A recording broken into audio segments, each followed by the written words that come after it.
তখন ভালোবাসা টিকবে না। এই জন্য তিনি বলেছেন কুমারী মেয়েকে বিবাহ করো।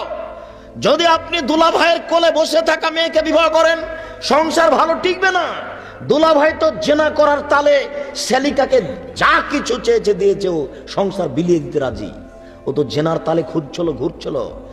কাজেই শ্যালিকা বলেছে যে 10,000 টাকা লাগবে। 10,000 কেন, তুই আরো নে না। দুলাভাইয়ের সাথে চলা মেয়েকে বিবাহ করলে আপনার সংসারে যখন আসবে, তখন দুলাভাইয়ের সুবিধা তার বারবার মনে পড়বে, আপনাকে মূল্যায়ন করতে পারবে না। বাপের কাছে দামি জিনিস নেওয়াটা স্মরণে থাকে না। বাপ একটা জিনিস কিনে নিয়ে এসে দিয়েছে, তখন মেয়ে বলছে আব্বু আমি এটা নিব না। নেও মা নেও না, আমি এটা নিবই না, আমাকে এত দামের দিতে হবে। তখন বাপ আবার ওটা ঘুরিয়ে নিয়ে গিয়ে 5,000 টাকা দামের একটা কাপড় নিয়ে এসে দিয়েছে, কিন্তু এই কাপড়ের সাথে স্বামীর কাপড়ের তুলনা ও করবে না। কেন? এটা ও হিসাব করে না। বাপের কাছে জোর করে চেয়েছে, আদায় করে নিয়েছে, এটা তার মাথাতে হিসাব থাকবে না। বাপ যদি জমিদার হয় আর স্বামী যদি দিনমজুর হয়, সে ভাববে আমার পিতা জমিদার মানুষ, তার সংসারে ভাবে চলতেই পারে, আমার স্বামী কুঁড়ে ঘরে থাকে, এটাই আমার সংসার, এটা ভেবে নিবে। কিন্তু দুলাভাইয়ের সাথে সে তার স্বামীকে সমতা করে দেখবে। বন্ধুর সাথে চলা মেয়েকে যদি আপনি বিবাহ করেন, তাহলে সে বন্ধুকে আর আপনাকে সমতা করে দেখবে, তখন সংসার টিকবে না। এই কারণে তিনি বলেছেন তোমরা কুমারী মেয়েকে বিবাহ করো যে পুরুষকে বুঝে না, এমন মেয়েকে বিবাহ করো যে পুরুষই বুঝে না। 10 টাকার কাপড়ও যা, 10,000 টাকা কাপড়ও তাই, মনে করে যে পুরুষ এরকমই দেয়। বাপ কোটি টাকা দিয়ে কাপড় কিনেছে, এটা বাপের টাকা কেউ হিসাব করতে পারবে না, এটা করেই না, ওটা তার মাথাতেই থাকবে না। এমনি কান্নাকাটি করে জোর করে বাপের কাছ থেকে একটা আদায় করে নিয়েছে। সম্মানিত উপস্থিতি, 2 নম্বরে তিনি বললেন আন্তাকা আরহামান, বেশি বেশি বাচ্চা দিতে পারে কুমারী মেয়ে। আপনি তালাক প্রাপ্ত মেয়েকে বিবাহ করেছেন, আগের স্বামীর মাধ্যমে 3টে বাচ্চা হয়েছে, তার পেটে বাচ্চা ছিল মাত্র 6টা, এখন কয়টা হবে? আর 3টে।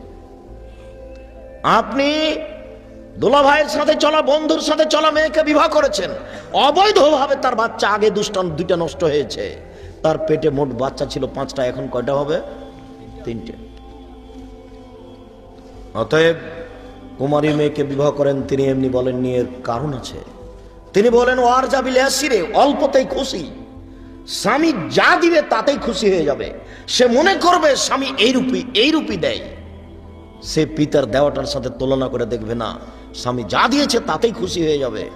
অতএব বন্ধুর সাথে চলা মেয়েকে যদি বিবাহ করেন, দুলাভাইয়ের সাথে চলা মেয়েকে যদি বিবাহ করেন, সংসার কন্ট্রোল হবে না। ঠিক আছে, সুন্দরী মেয়ে পাওয়া গেছে, তাহলে আপনি একটু দেখে নেন, দেখে নিয়ে বিবাহ করতে হবে। আয়েশা রাদিয়াল্লাহু তাআলা আনহা বলেন কালালি রাসূলুল্লাহ সাল্লাল্লাহু আলাইহি সাল্লাম, আল্লাহ রাসূল আমাকে বললেন উরি তোকে ফিল মানামে সালাসা মাররা, আয়েশা আমি তোমাকে স্বপ্নে 3 বার দেখেছি গো। ইয়াজিউল মালাক বিখিরকাতিন মিন হারিরিন, জিবরাইল আলাইহিস সালাম তোমাকে রেশমি চাদর দিয়ে ঢেকে আমার কাছে নিয়ে আসলেন, নিয়ে এসে বলছেন হাজিহি যাওজাতুকা, এটা আপনার স্ত্রী। জিবরাইল আলাইহিস সালাম তোমাকে রেশমি চাদরের একটা টুকরা দিয়ে ঢেকে এইভাবে নিয়ে এসে বলছেন আমি ঘুমিয়ে আছি। আমাদের নবী মুহাম্মদ সাল্লাল্লাহু আলাইহি ওয়াসাল্লাম আমি ঘুমিয়ে আছি, ঘুমন্ত মানুষের কাছে জিবরাইল তোমাকে রেশমি চাদর দিয়ে ঢেকে নিয়ে এসে বলছেন হাজিহি যাওজাতুকা, এটা আপনার স্ত্রী।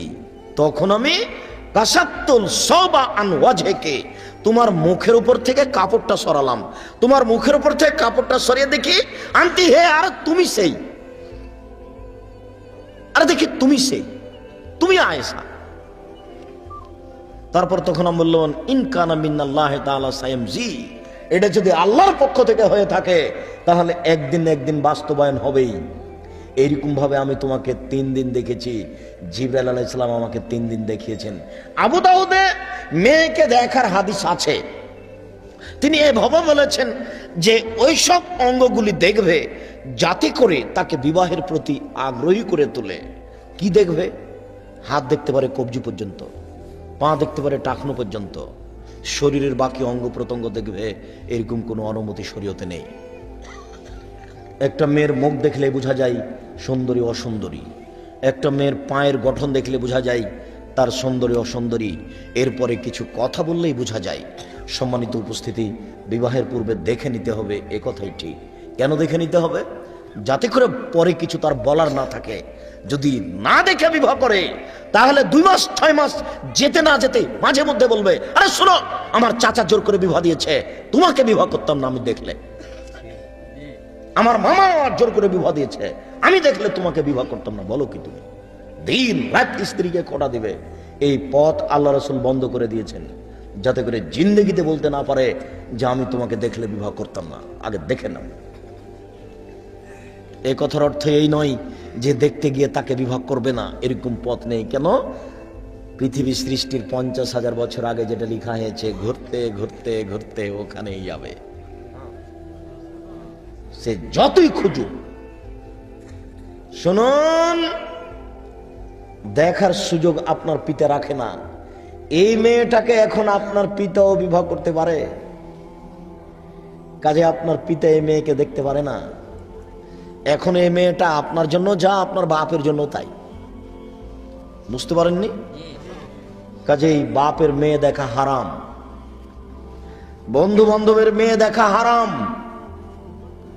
মেয়েকে দেখতে গিয়ে টাকা দেওয়া হারাম, মেয়েকে দেখতে গিয়ে আংটি দেওয়া হারাম, মেয়েকে দেখতে গিয়ে ঘড়ি দেওয়া হারাম, মেয়েকে দেখতে গিয়ে খাওয়ার বিশাল অনুষ্ঠান করা হারাম,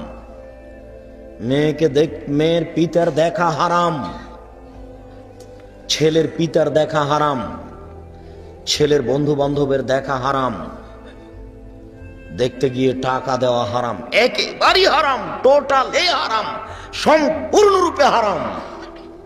তাকে ঘড়ি দেওয়া হারাম, কোন মেয়েকে দেখে ঘড়ি দিতে হবে এরকম বিধান দুনিয়াতে নেই। তাকে আংটি দেওয়া হারাম। বিবাহ করার পরে তুমি ঘড়ি দাও না 50,000 টাকার একটা, বিবাহ করার পরে তুমি একটা আংটি দাও না 1 লক্ষ টাকার। এখন কেন তুমি এগুলো করতে গেলে? এরপরে দেখা হয়েছে বিবাহের প্রস্তুতি। সম্মানিত উপস্থিতি, বিবাহের প্রস্তুতির ব্যাপারে প্রথমত আপনার পথ বন্ধ করা হচ্ছে। কেন? মেয়ের পিতা ভেবে নিল যে জামাই কিছু না চাক, অন্তত জামাইয়ের জন্য একটা প্যান্ট, একটা টুপি, একটা গেঞ্জি, একটা জামা শার্ট তৈরি করতে হবে। এটা কেন আসলো? এই কথা এটা আসলো কোথা থেকে? বিবাহের দিন বরকে নতুন পোশাক দিতে হবে, মেয়ের পিতাকে নীতি কোথা থেকে আসলো? এই নীতির মুখে লাথি মেরে একে কবর দিতে হবে। মেয়ের পিতা জামাইয়ের জন্য 1 গ্লাস পানির ব্যবস্থা করবে, এরকম কোন শরীয়তে পথ ঘাট বোঝা যায় না। যা খরচ হবে সব মেয়ে ছেলের বাপের, 2 টাকা খরচ হবে মেয়ের বাপের, এটা শরীয়তে বোঝা যায় না। কেন মেয়ের বাপ বুঝলো যে জামাইয়ের জন্য আমাকে পোশাক বানাতে হবে? ঘড়ি তো বহু দূরের কথা, মোটর সাইকেল তো বহু দূরের কথা, যৌতুক তো বহু দূরের কথা। কাপুরুষ তুমি ভিক্ষা করে খাও, তোমার বাপ ভিক্ষা করে খায়, বাপ বেটা ভিক্ষা করে খাও, বাপ বেটা ভিক্ষা করে খাও। লজ্জা না থাকলে আরেক দেশে গিয়ে ভিক্ষা করো, লজ্জা থাকলে আরেক দেশে গিয়ে ভিক্ষা। এদেশে নারায়ণগঞ্জে ভিক্ষা না পাওয়া যায়, রাজশাহীতে চলে যাও, টাকা নিবে কেন? এই নীতিকে কবর দিতে হবে। মেয়ের পিতা কেন বুঝলো যে আমাকে পোশাক তৈরি করতে হবে? এই নীতি কেন আসলো, আসবে কেন?